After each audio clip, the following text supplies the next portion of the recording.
How strange it is to celebrate Easter without going to an early morning sunrise service or gathering with a large crowd of believers.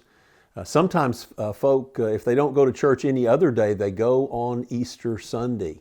And so the crowds usually swell. And yet in these days of the coronavirus pandemic, we are encouraged to have social distancing and not be gathered up in large crowds. The same sort of thing here at HBU, where our classes are being delivered remotely, and all of us are experiencing these unusual days. But it doesn't change the fact of the resurrection of Jesus. Whether we can gather in large crowds or be by ourselves, or we are only with those in our immediate family in very small groups, reading the scriptures and singing songs and praying together, the fact of the resurrection of Jesus still stands. God is king over all the earth, and He has revealed Himself through the person of Jesus Christ, Christ who went through the horrors of the crucifixion. That has been reversed, and Christ has been vindicated. He truly is the revelation of what God's kingship is like.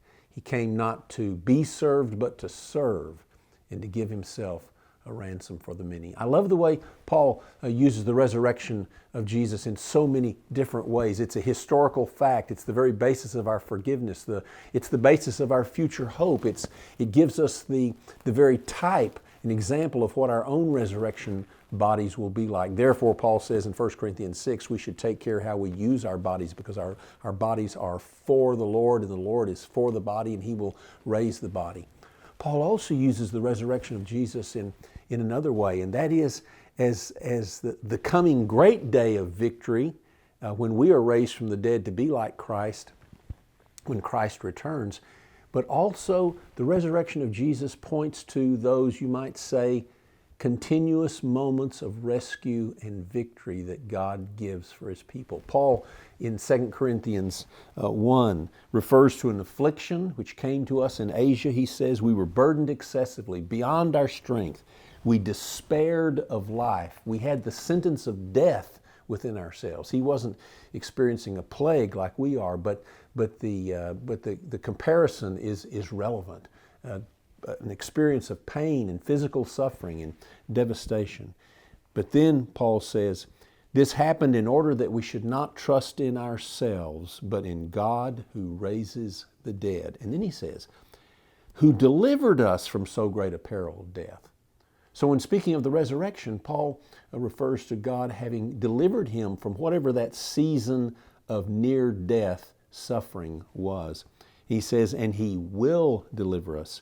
He upon whom we have set our hope, indeed, He will deliver us.